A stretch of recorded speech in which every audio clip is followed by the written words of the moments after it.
Motorway gang rapist Abid Malhi and Shafqat Ali Bhagga sentenced to death by accountability court Judge Arshad Hussain Bhutta.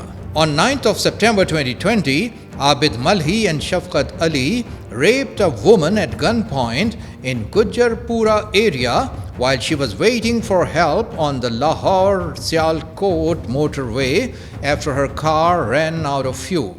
An FIR of the incident was lodged with the Gujarpura police under various sections of the Pakistan Penal Code and Anti-Terrorism Act. A month after the incident, the main suspect Abid Malhi was nabbed from Manga Mandi area. Shafqat Ali, the co-accused, was earlier sent to jail on judicial remand. During interrogation, Abid Malhi revealed that he kept on moving on public transport using mask. When he called his wife for money, he was arrested by police that was constantly monitoring the phone numbers of his relatives. Another source stated that his father was asked to call him by police. Later, when Abid Malhi reached an agreed spot for food and money, he was nabbed.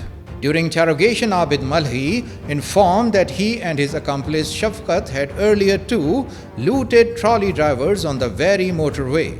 Speaking about his last crime, he told that they had noted the emergency lights of their victim's car. They approached the vehicle, saw fuel, and asked the lady driver to come out of the vehicle. As she refused, they broke the glass of the window and deprived the lady of valuables. Later, when they took her children with them away from the motorway, the lady followed them to save her kids. It was then they tortured her and raped her, pointing gun at her children. On arrival of Dolphin Force and aerial firing, they bolted from the scene of crime.